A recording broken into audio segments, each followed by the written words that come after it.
Adam Silvera's novel, They Both Die at the End, transcends typical young adult fiction, transforming into a powerful, emotionally charged philosophical parable about the meaning of life in the face of inevitable death. The book immerses us in a world where technology and metaphysics intertwine, and the mundane intersects with the supernatural. In this world, a mysterious and pervasive service called Deathcast operates.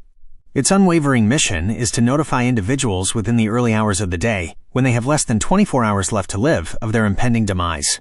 This pre-notification, known as a Deathcast call, grants the end-day individuals, as those who receive the call are called, a unique, albeit fated, opportunity to live their last day to the fullest, reflect on their existence, perhaps right wrongs, and potentially discover true meaning.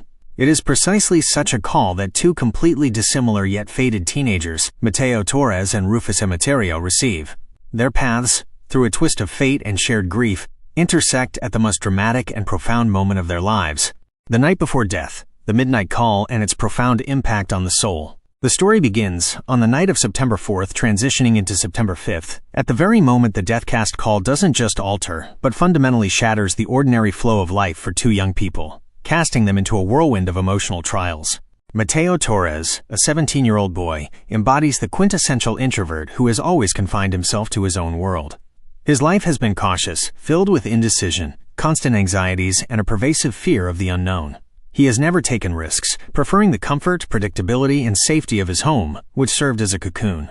His social interactions were minimal, and his dreams and desires remained unarticulated, existing only within the confines of his own mind. At 12:22 a.m., his calm, or rather the illusion of it, is shattered by a call from Deathcast. A calm, dispassionate, almost mechanical voice on the other end of the line informs him that he will die by the end of that day. Shock, numbness, and then a wave of panic and terror literally paralyze him. Mateo's world, already precarious due to his father being in a coma in the hospital, and his best friend Lydia also having received the call and facing her last day with her young daughter, now completely crumbles. He feels terribly alone, utterly isolated in his grief, and profoundly confused. He doesn't know how to cope with this unbearable truth, how to utilize these last hours when his life has been so unfulfilled and he himself is so unprepared for such an ending. A myriad of painful questions flood his mind. Does he even have anything worth fighting for? Is there anything left he truly wished to do, or will he simply fade away without a trace, never having truly lived? Rufus Emeterio, also 17, receives his call earlier at 12:03 a.m. He is the complete opposite of Mateo, rebellious, impulsive, daring, with life experiences far beyond his young years. Just a few months prior, he endured a horrific tragedy, losing his entire family, parents, older sister, in a devastating car accident. This event left a deep and unhealed scar on his soul, making him cynical and prone to seeking risks and thrills as a way to cope with his pain. He lives with 3 other teenage orphans, whom they call the Plutos, Martinez, Tago, and Amy, forming a kind of surrogate family where they support each other in a world that seems indifferent. His last night ended in a fight with his ex-girlfriend Amy's new boyfriend, which means Rufus is now on the run from the police, desperate to avoid spending his last hours behind bars. Unlike Mateo, Rufus is already accustomed to loss. The call doesn't induce the same shock, but a sense of emptiness, uncertainty, and deep sorrow is nonetheless present. He understands that today is his last day, and while it doesn't cause panic, he still seeks meaning in these final hours, not to simply vanish, but to leave his mark, to feel something real before he disappears. Connecting through Last Friend, A Bridge Over the Abyss, and The Birth of a Bond. Both boys, each facing their unique destiny, realize they don't want to spend their last day alone.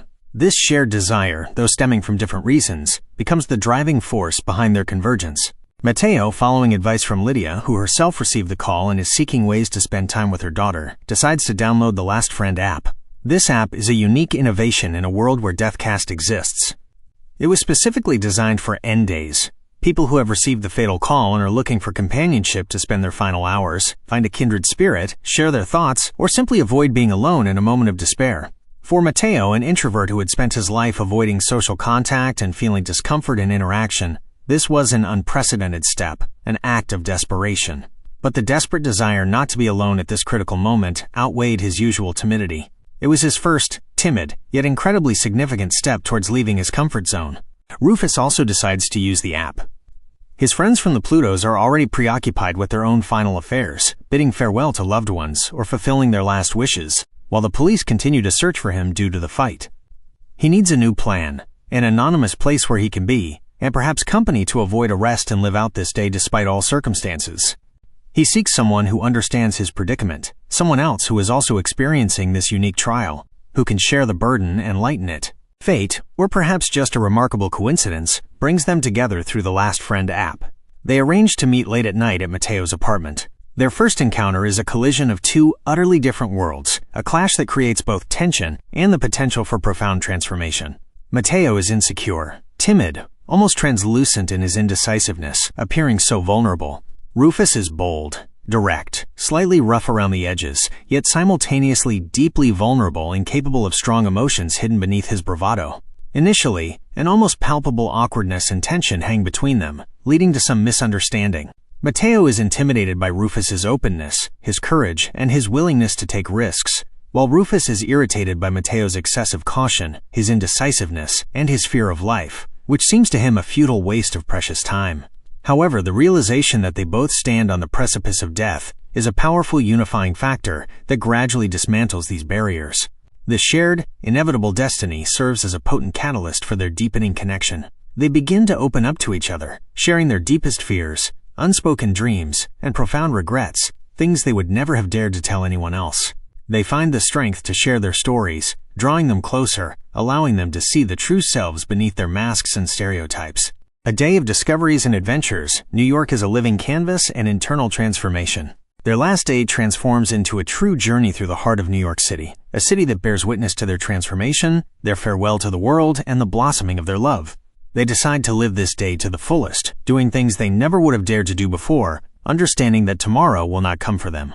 This journey serves as a metaphor for their own internal path, leading them from fear to acceptance, from loneliness to profound connection, from unfulfillment to wholeness. Visiting the Memory Lane Center. One of the first places they visit is the Memory Lane Center, a unique establishment where people can immerse themselves in their own memories using advanced virtual reality technology that allows the past to be relived almost tangibly.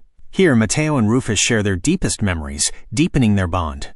Mateo relives happy moments with his mother, who died years ago, feeling the warmth of her love, her scent, her touch, her voice. This provides him with a sense of closure and farewell to a childhood trauma. Rufus, in turn, recalls his family, whom he tragically lost, and his grief, which he had always hidden, becomes more palpable, yet also healing, as he shares it with Mateo, finding solace in shared understanding. These shared experiences not only help them feel a kinship of souls, but also allow them to understand each other's motivations and hidden pains more deeply, forming a fundamental bond for their relationship. Attempting thrilling activities and stepping out of their comfort zones. Rufus, inspired by Mateo's desire to finally live fully, takes him to places where they can experience thrills, those that transcend the mundane and usual limitations. They try indoor skydiving, feeling weightlessness, and a powerful rush of adrenaline that makes them feel more alive than ever before. For Mateo, who had always feared heights and any risk, this is an incredible breakthrough, an act of sheer courage. They also embark on a virtual journey into space, where Mateo feels utterly free from earthly constraints, as if his soul has been liberated from its bodily ties. These activities are not merely entertainment, but a symbolic overcoming of Mateo's fears, his deliberate step out of his comfort zone under Rufus's influence. He begins to understand that life isn't just about caution, but also about the ability to take risks, to feel every moment, even if it carries potential danger. Farewells and connections with loved ones. Throughout the day, Mateo finds the courage to say goodbye to the most important people in his life, those he loved and worried about. He visits his father in the hospital, who is in a coma. Despite the lack of response, Mateo expresses all his love and gratitude, saying goodbye to him and releasing his guilt for not being there sooner. He also has a poignant conversation with his best friend Lydia, who is also in N-Day and preparing for her own farewell. Their conversation is a moment of deep understanding and mutual support, of goodbyes and promises that will never be fulfilled but hold immense meaning. Rufus, in turn, spends time with his friends from the Plutos, his surrogate family, who help him realize that he is not alone and that his family will always be there, even after his death.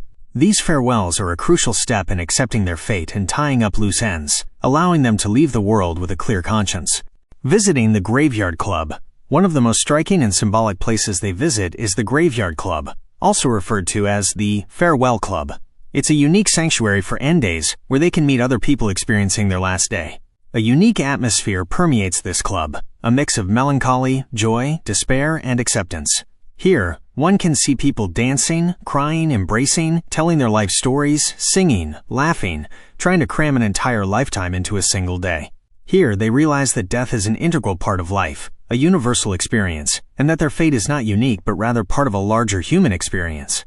This helps them feel part of something greater, shedding the feeling of isolation. They witness the diversity of reactions to inevitable death, which helps them better understand their own feelings and find peace within the community. Growing understanding and the genesis of love. As the day progresses, their relationship evolves from mere companionship to deep mutual understanding and an unexpected yet powerful love that blossoms under extreme pressure. Mateo gradually emerges from his shell, becoming braver, more open, and spontaneous. He allows himself to feel and express emotions he previously suppressed, opening up to Rufus. Rufus, in turn, becomes more empathetic, vulnerable, and tender. He allows himself to feel the pain and love he had hidden after the loss of his family, shedding the mask of the tough guy that concealed deep hurt. They learn to trust each other, to share their darkest fears and boldest dreams, finding in the other what they had so desperately lacked. A profound romantic love develops between them, becoming the culmination of their brief yet intense connection. They fall in love, understanding that this love, though destined to be short-lived, is the most intense and genuine of their lives. It gives them a sense of completeness and happiness they had never known before, allowing them to die feeling loved, not alone.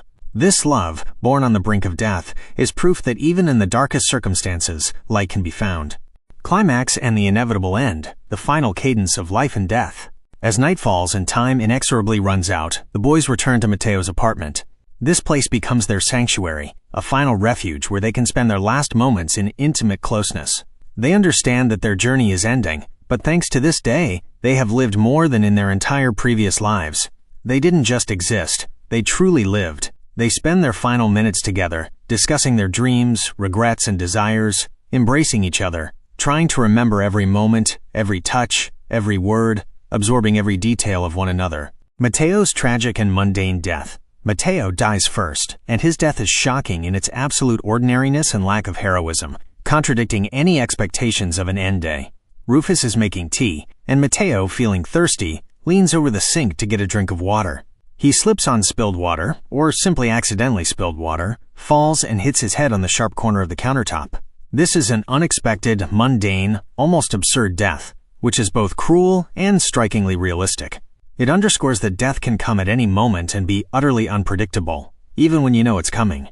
It demonstrates that death cast only in forms of the day of death, not its circumstances, highlighting life's ultimate irony.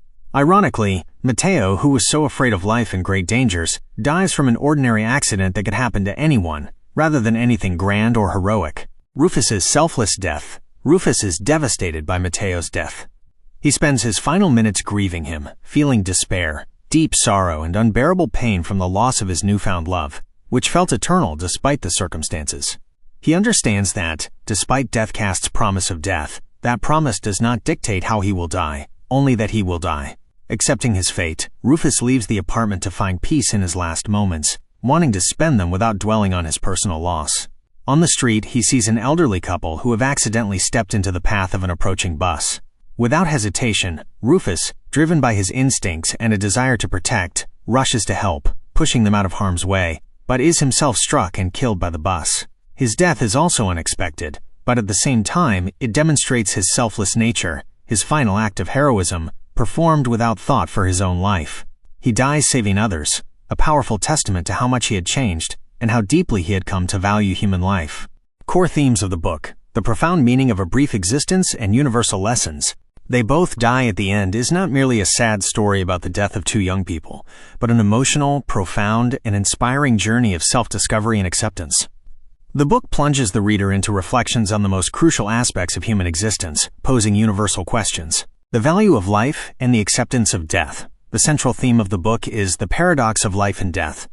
The awareness of their inevitable end forces the protagonists to reevaluate their priorities, cast aside fears, and live their last day to the fullest, experiencing every single moment. The book emphasizes that it doesn't matter how much time you have, but how you live it and what mark you leave on the world, on the hearts of others. It shows that death is not an end, but an integral part of the cycle of life, and its acceptance can make life itself more meaningful. It's a kind of memento mori, remember death, that compels one to live carpe diem, seize the day, with maximum intensity. The power of love and connection. Although Mateo and Rufus know each other for only one day, their relationship evolves into a deep, genuine love that is striking in its power and depth. This demonstrates that love is not measured by time, but by the intensity, sincerity of feelings, and its impact on one's personality. Their connection gives them both a sense of completeness and happiness they had never experienced before, becoming the central meaning of their last day, their final joy. Their love is an example of how even in the most difficult circumstances, people can find a profound emotional connection that makes their lives fuller. Battling fear and personal growth, Mateo embodies fear, indecision, and excessive caution that hindered him from truly living. Rufus embodies courage, impulsiveness, and a willingness to take risks, which was his way of coping with grief. Their interaction is a catalyst for both. Mateo overcomes his internal barriers and steps out of his comfort zone, learning to face life more bravely, doing things he only dreamed of before. Rufus allows himself to feel and show vulnerability, shedding the tough guy facade that hid deep pain, and allowing himself to love. The book is a story of personal growth, even if that growth is confined to a single day, proving that transformation can be instantaneous. Choice versus fate. Although Deathcast announces inevitable death, the book raises questions about how much we can control our path and destiny, even when the end is known. The protagonists do not choose the fact of death itself, but they choose how they will live their last day, with whom they will spend it, and what mark they will leave on this world. This emphasizes the importance of every choice made in life, regardless of its duration, and that we always have free will, even in the most challenging circumstances. Impact on others. Even on their last day, Mateo and Rufus influence the lives of each other and others they meet, whether they're friends, strangers in the club, or passers-by. Mateo inspires Rufus to a calmer and more thoughtful approach to life, reminding him of the value of ordinary things, while Rufus gives Mateo the courage to live, not just exist. They leave an indelible mark on the hearts of their friends, relatives, and even strangers, demonstrating that every interaction, no matter how brief, matters and can change someone's life. The importance of today. The central message of the book is a powerful call to the reader to live in the here and now, to cherish every moment, and not to postpone dreams and desires for an indefinite later. The phrase, "we all die, but not all live," becomes a leitmotif and the main lesson Mateo and Rufus learn on their final journey. The book prompts reflection. If you knew your time was running out, what would you change in your life? Would you live it differently? This is a philosophical question that stays with the reader long after the final page. They Both Die at the End is not merely a sad story about death, but an emotional, profound, and inspiring journey of self-discovery and acceptance.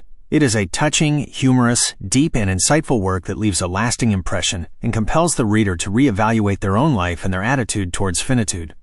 It reminds us that even in the darkest moments, light, love, and meaning can be found, and that it is our attitude toward life, rather than its duration, that determines its true value.